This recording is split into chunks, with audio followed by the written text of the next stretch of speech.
dun sa pagsasampa po ninyo ng kaso? Dahil hindi lamang po itong... Perjury. Oo, yung kanya isinampa. Hindi lamang po itong perjury sa 18 ex-marines ang iyong isinampa, di po ba? Dahil pati po dun sa... Kay Attorney Baligod, tama po ba? Meron ka rin po tama. isinampang kaso? Opo. So, yan po yung initial batch na kaso. Kasi yung mga abogado ko po ay prepare pa rin ng panibagong batch ng kaso laban sa kanila. Dahil marami palang counts ng ng cyber libel, perjury at yung iba pang kaso. Yan po. Opo. So, ngayon po na na-file na po itong complaint na ito, ano po ang inaasahan po ninyong mangyayari doon sa statements na inilabas nitong 18 mga ex-marines na ito? Ito po yung kanilang pagkakataon. Kung ano man yung hawak nila, di ilabas nila, di ba?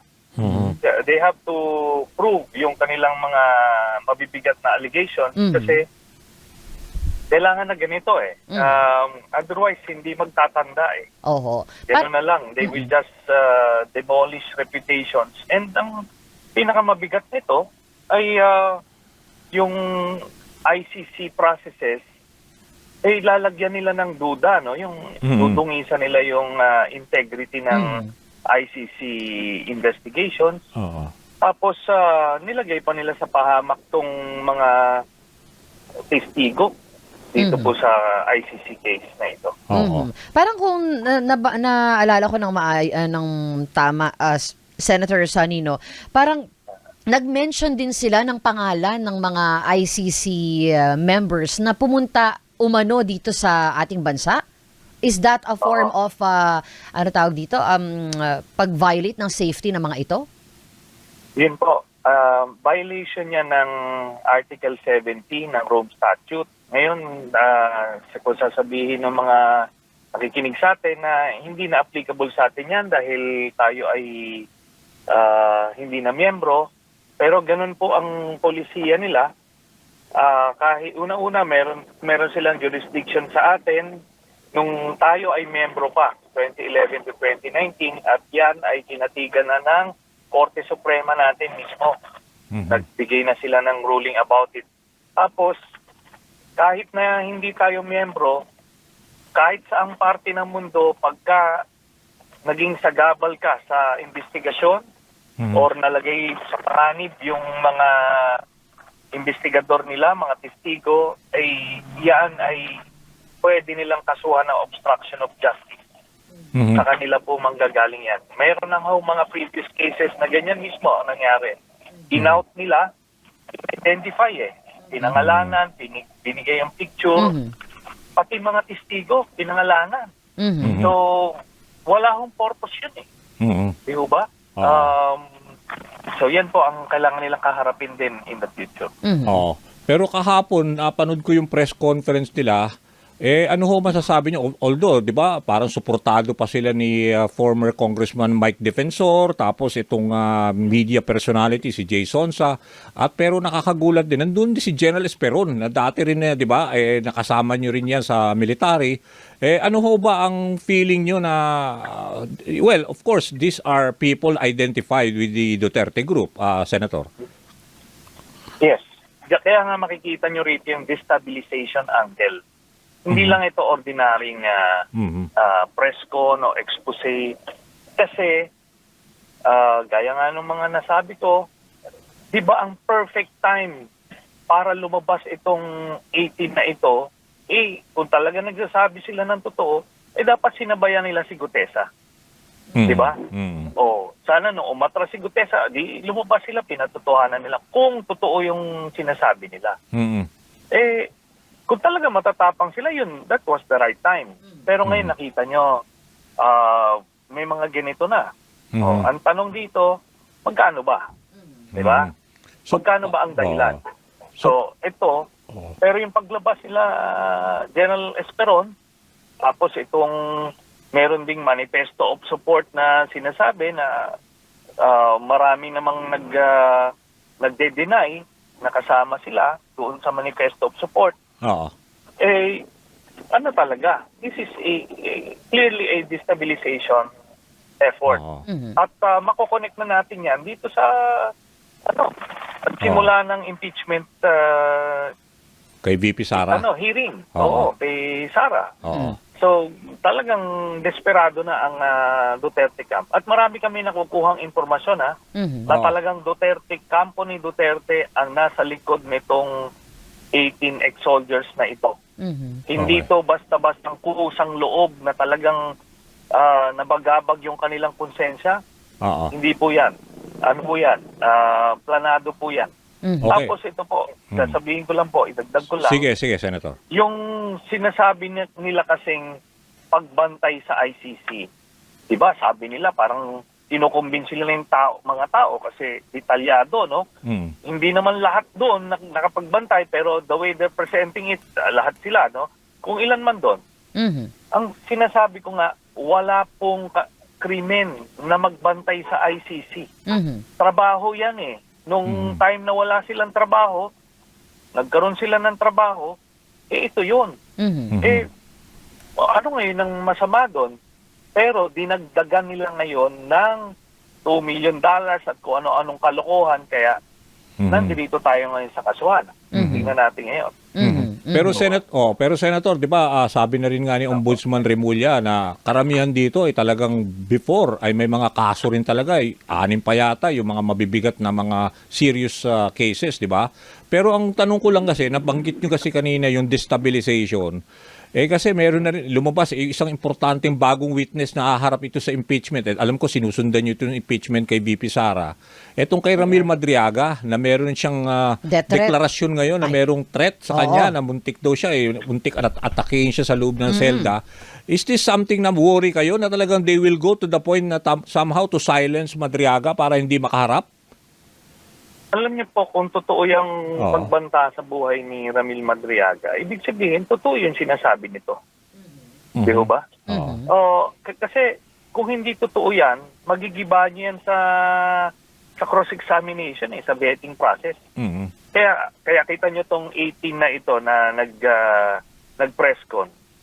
Hindi ko naman magbabantaan ang buhay niya kasi alam ko hindi totoo eh. Alam ko makukumbinsi yung tao na gumagawa lang sila ng kwento eh. Mhm. Di ba? I'm not a bit worried about them. Mhm. Pero the way they are panicking dito kay Ramil Madriaga, I'm beginning to think talagang ito, Mhm. may tinatagong lihim ito. Mhm. Di ho ba? Opo. At saka di po ba parang dinalaw din si Madriaga ng kampo ni VP Sara doon mismo Although sa she kanyang denied. ano eh. Although she denied. Although denied. Binalidate din yata Oo. ni John Vic. Meron Hindi, din namang, tas etong threat, di ba? Naririnig natin na medyo umiingay talaga itong pangalan ni Madriaga after niyang maglabas nga nitong affidavit niya. Wala pa namang any move to transfer him to a more secure facility or ilipat siya sa kahit parang witness protection program. Kailangan po ba umabot tayo sa ganun para sa kanya? Ang nakaalap ko pong impormasyon ay nagpadala na ng ibang Through his lawyer. NBI agent Oo. para makita lang yung To secure sitwasyon na doon the witness. at malagay siya sa safety. Mhm. Oo. So, yan. Itong si Madriaga, alam nyo, nakausap ko yan. Mhm. Oo. Siya, kumbaga, sabihin na lang natin, interesting yung kanyang Testimony. mga pahayag. Oo. Mhm. Oo. So, I would admit na kailangan pa ng further vetting, Mhm. Okay. pero yung mga initial nakuha na natin ng mga dokumento, Oo. yung ibang impormasyon, Mhm. It makes sense, tama ba? nagpapatunay na nandoon siya Mhm. doon sa circle nila. Mhm. Mhm. Di ba? Pero on Ngayon, yung opo. iba niyang allegations, yun ang kailangan prove through cross-examination. Mhm. Doon din po sa mga nakalat ninyo impormasyon, Senator, may nakikita po ba kayong parang mababangga doon sa mga sinabi ni Madriaga na maaari ngang maging totoo dahil pareho rin doon sa nalaman ninyo? Meron siyang capacity, sabihin na natin. Mhm. Hindi ito yung parang Nagmamatch to. pinapalabas nila na random person Mhm. na sa kanto naggumawa ng storya. Oo. Hindi ganon. Mhm. Kasi talagang meron siyang mga dokumento, pictures, at Oo. yung backstory. Nagtutugma sa inyo Mhm. dati sa theory nyo. Nagche-check out. Oo, Oo. nagche-check out. Kasi ito na lang, basic eh. Mhm. Kinasuhan niya si Harry Roque. Mhm. Oo. Kinasuhan niya si Harry Roque sa ombudsman Yung 4 land months grabbing. bago siya kinasuhan ng kidnapping. Oo. Tapos itong kidnapping na to, parang siyempre sa mga listeners natin, parang mabigat yan. Oo nga, oo. Pero yung kaso na ito, nung nahuli siya, hindi ito yung caught in the act na alam mo yung na-raid yung safe house, na-rescue yung hostage. Hindi ganun. Oo. Merong kliyente si Harry Roque na nagreklamo na kinidnap daw siya ni Ramil Madriaga 1 year before. Mhm. Ganun yun. Mhm. Ganun yung circumstances. Mhm. Kasi kaya, kumaga, malalim yung hidwaan nila. Mhm. So, kumaga, nandoon talaga siya sa circle na yan. Mhm. At, kumaga, nag-check out yung ibang information. Okay. So, yun po ang masasabi natin. Senator, ito bago ko makalimutan. Anyway, nagkaroon na ng botohan, di ba? Nagkaroon ng sufficiency in substance at saka form. So 54-1 actually dun sa dalawang impeachment complaint. Napaka-convincing ho yung resulta eh. One lang yung nag-oppose, di ba? Alam naman natin si Congressman Bong Suntay. Pero yung 54, ang kailangan lang kasi sa House, di ba? Para matransmit yan sa Senate is 105 at least. So tingin nyo ho ba kung sa House Justice Committee pa lang nag-54 na, kung makakuha lang ng kalahati sa plenaryo yan, obviously, tingin nyo kayo, matagal na rin kayo naging senador, feeling nyo ba matatransmit to talaga definitely at magkakaroon talaga ng hearings, di ba? At dyan sa Senado? Base po sa aking informasyon, Oo. yung minimum na 106 Five, at least, congressmen oh. yata, Oo. ano na yon, nakuha na Mukhang yon. kaya na. Oo. Oo, pero sinusunod nila yung itong panuntunan ng Supreme Court Oo. na kailangan mag-hearing. Oo nga, mag-hearing House. muna nga. Oo. Pero So, 2 months yan, dito di ba? ngayon ngayon mag-hearing. Ngayon, yung iba diyan maaaring may agam-agam pa, pero once makita nila yung ebidensya na ilalabas Oo. dito sa kasong ito, yung mga bank accounts na yan, billion pera nila, Sara Duterte, Oo. Manscarpio, tapos itong yung mga droga, yung drug money na pumapasok Tsaka yung sa Pogo. nila. Pogo. Nakukuha nila. Oo. Yan. Makikita nun ng mga kababayan Sa hearing natin, pa lang? Sa hearing pa lang? Sa hearing pa lang ho. No, dun sa hearing. Justice Committee, lalantad na yan and then tingin nyo that can turn the tide, yung swing vote, you mean? Parang ganon, di ba? Kumaga, mas magiging komportable, sabihin mo na, Mhm. yung mga congressman to vote. Oo. Kasi, ano yan, yung niliwanag sa taong Oo. bayan. Yung public opinion, Yeah. would go against her. Pero Oh. Senator, kakailanganin bang magkaroon pa tayo ng hearing bago mag-comply itong mga, kahit makuha natin yung records ng kanilang bank statements, di ba? Kasi ayaw nilang ipakita yan noon. Hindi, pinasagot eh. Di ba 10 days? Oo, Pero pinapasagot, yes, di ba? No, 10 days oo wala nga. pa yata. Oo. I mean, kakailanganin ba na meron pa tayong impeachment hearing, impeachment complaint process before tayo makakuha ng kopya nun ng kanilang mga bank statements na hinahanap noon?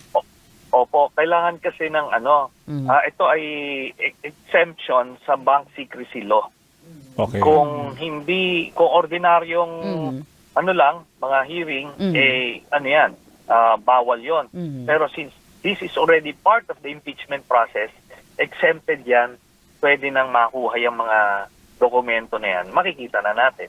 Makikita na ng taong bayan kung ano yung tinatago. Oo. Pinagkakatago-tago ni Sara Duterte. Pero ito, bago ko kayo ipasa ko sa partner ko. Sabi kasi ni Congresswoman Luistro, yung chairperson ng Justice Committee, whether or not sagutin ni VP Sara yung mga akusasyon in 10 days, they will proceed, syempre, definitely with the hearing. At doon ho ba sa hearing ng Justice Committee na sabi nila ay pwedeng tumagal ng mga 2 months bago dalhin niya sa plenaryo, feeling niyo ho ba pwede itong panahon na pwede rin nilang maipa-testify si Madriaga during that or doon kailangan niya sa impeachment sa Senado? pwede po nila itong period Ipatawag na to, si Madriaga? Pwede nilang ipatawag o pwede nilang i-vet. Okay. Pwede nilang tanungin ng mga Oo. mga house magiging prosecutors Oo. para talagang komportable sila na Bef- totoo yung sinasabi. Oo. So, pwede nilang ipresenta doon sa Sa hearing hearing na itself marathon hearings or- nila. Oo. yes, o pwede nilang i-vet pa lang. Kumbaga parang pwede mong i-reserva na alas yan kung totoo man na ano yan. Mm. So, ito po kasing proseso na ito, talagang gusto rin siyempre ng mga congressman na nag-aagam-agam. Ano ba ito? Meron ba talagang laman? Meron ba talagang mabigat na ebidensya? So, pag nakita nila yan, ay, ano na yan? Alam nilang wala na. Hindi na rin mananalo talagang presidente ito si Sara kapag nag-stick yan. Alright. Marami